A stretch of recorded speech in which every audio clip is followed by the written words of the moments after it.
উন্নয়নৰ নতুন যাত্ৰাত আগুৱাই যোৱাৰ সময়তে 19 জুলাই দিনা আমি শিৱসাগৰ, চৰাইদেউ, যোৰহাট আৰু গোলাঘাট জিলাৰ বানপানীৰ সন্মুখীন হ'বলগীয়া হ'ল।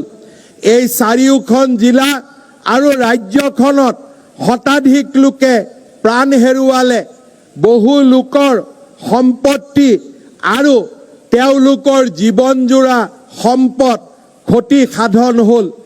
এই কঠিন সময়ত মই শিৱসাগৰ, চৰাইদেউ, যোৰহাট আৰু গোলাঘাট জিলাৰ ৰাইজক আশ্বাস দিছোঁ যে আমি আমাৰ প্ৰচেষ্টাৰ কুটি নকৰোঁ আৰু আমি বানত আক্ৰান্ত প্ৰতিগৰাকী ৰাইজৰ পুনৰ সংস্থাপন আৰু জিলা 4খনলৈ হেৰুৱা ছন্দ উভতাই ননালৈকে আমি ক্ষান্ত নহওঁ।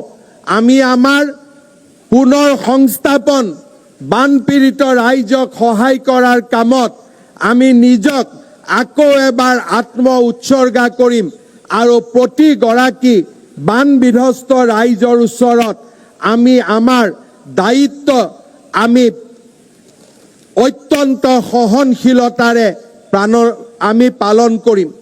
পুনৰ সংস্থাপনৰ কাম ইতিমধ্যে আমি ডিজিটেল জৰীপৰ জৰিয়তে আৰম্ভ কৰিছোঁ। আমি বিশ্বাস কৰোঁ 10 ছেপ্টেম্বৰৰ ভিতৰত আমি ক্ষয় ক্ষতিৰ এখন স্পষ্ট ছবি পাবলৈ সক্ষম হ'ম আৰু তৎকালীনভাৱে শিৱসাগৰ, চৰাইদেউ, যোৰহাট আৰু গোলাঘাট জিলাৰ ৰাইজৰ স্থায়ী পুনৰ সংস্থাপনৰ বাবে আমি নিজকে নিয়োজিত কৰিম।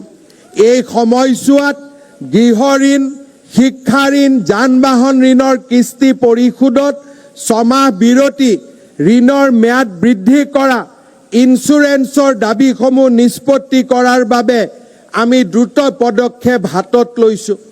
শিক্ষাৰ্থীসকলক বিনামূলীয়া পাঠ্যক্ৰম, বিদ্যালয়ৰ পুনৰ নিৰ্মাণ, অংগনবাড়ী কেন্দ্ৰসমূহৰ পুনৰ নিৰ্মাণ আৰু ৰাস্তা ঘাটৰ পুনৰ সংস্থাপনৰ কামত আমি নিজকে নিয়োজিত কৰিছোঁ।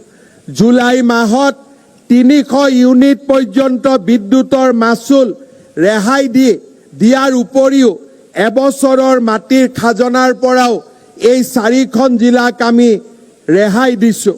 আজি আমি আকৌ এবাৰ আস্থাৰে সৈতে আৰু অত্যন্ত বিশ্বাসেৰে সৈতে, বিনম্ৰতাৰে সৈতে আমি ৰাইজক আশ্বাস দিব খোজোঁ যে বানপীড়িত ৰাইজৰ পুনৰ সংস্থাপনৰ ক্ষেত্ৰত আমি টকা পইচাৰ অভাৱক সন্মুখীন হ'ব নিদিওঁ আৰু আমি সকলো সমস্যাক আমি পিছ পেলাই থৈ আমি এই 4খন জিলাৰ ৰাইজক সম্পূৰ্ণৰূপে আমি সহায় কৰিম।